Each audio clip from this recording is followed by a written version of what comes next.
Oi, gente, tudo bem com vocês? Hoje eu trouxe uma meditação, não vou cantar, pra tristeza de uns, alegria de outros.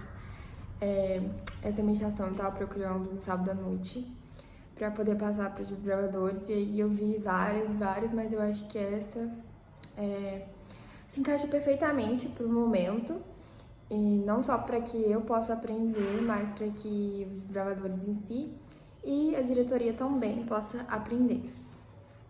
E aí eu trouxe para vocês também. E aí, o tema da meditação é supere as suas fraquezas. O versículo base é: se você vacila no dia da dificuldade, como será limitada a sua força? Tá lá em Provérbios 24:10. E aí tem uma história que retrata duas colegas conversando, e uma tinha muito medo de falar em público e apresentar o trabalho. E aí a coleguinha dela virou para ela e falou assim: então você vai ser a oradora do nosso trabalho, você vai falar. E aí ela falou: não, só de pensar eu já começo a ficar com medo, eu vou gaguejar, eu não vou conseguir falar. E aí a menininha tava a todo tempo fugindo, né? E a colega tava incentivando: você precisa enfrentar esse medo. E aí ela falou que esse medo era mais forte que ela. E aí que na meditação fala: você já se sentiu fraco ou impotente diante de um desafio? Já se concentrou mais nos seus medos e limitações do que nos dons que Deus te deu? Teve receio de ser derrotado, preferindo desistir antes mesmo de tentar? Um dramaturgo chamado Hugo falava o seguinte: o adversário mais perigoso da força é a fraqueza. Será difícil descobrir sua força se preferir se esconder na fraqueza. Você nunca conseguirá superar os desafios se olhar apenas para a grandeza dos adversários e para a altura dos obstáculos. E tinha um roteirista também que falava o seguinte: não se pode fugir da fraqueza. Você deve lutar ou falecer. E se for assim, por que não agora e onde está? Para ele, não conseguimos escapar das nossas fraquezas, portanto, nossas únicas alternativas são enfrentar o problema ou desistir.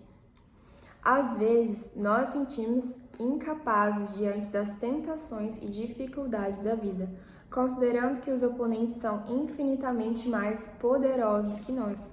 Contudo, é justamente nesses momentos que devemos apresentar as nossas fraquezas e medos a Deus, pois nele encontraremos força para viver. E nessa parte que fala, que diz assim, né, que eu li para vocês: você nunca conseguirá superar seus desafios se olhar apenas para a grandeza dos adversários e para a altura dos obstáculos. E isso me lembra uma história que todo mundo já conhece, que fala sobre Pedro. Eu acho que tá em Mateus. Só um momento, chega. Tá aqui. E na história retrata o encontro de Jesus, né, lá no mar. E aí tem todo aquele suspense: nossa, é um fantasma! E descobriram que não era um fantasma, né? E aí Jesus fala assim: tem de bom ânimo, sou eu, não tem mais. E Pedro respondeu: Senhor, se és tu, manda-me ir ao teu encontro sobre as águas. E Pedro vai lá. E aí, no versículo 30 está escrito: todavia, reparando na força do vento, teve medo e, começando a afundar, gritou: Senhor, salva-me. E foi exatamente no momento que ele olhou para o vento e o medo tomou conta dos pensamentos dele que ele afundou. E assim é na nossa vida, né? Quando a gente repara nos nossos problemas, mais do que a força, o poder de Deus que pode resolver tudo, a gente afunda.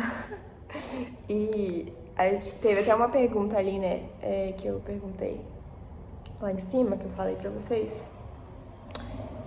Você já se sentiu fraco e impotente diante dos desafios? Já senti. E acho que todo mundo, né, já sentiu isso. Mas sabe o que o apóstolo Paulo fala pra gente? Tá lá em 2 Coríntios 12:10.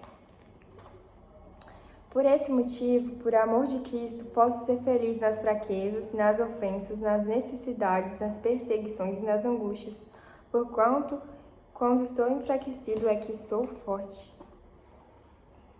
Quando estou enfraquecido, é que sou forte. E o apóstolo Paulo afirma, né, que na fraqueza ele se sentia forte, pois sabia que o Senhor Jesus o fortalecia. Por isso, jamais desista diante de um grande desafio. Deposite seus temores aos pés de Cristo, lute e seja pronto para triunfar sobre as maiores batalhas da vida. É isso.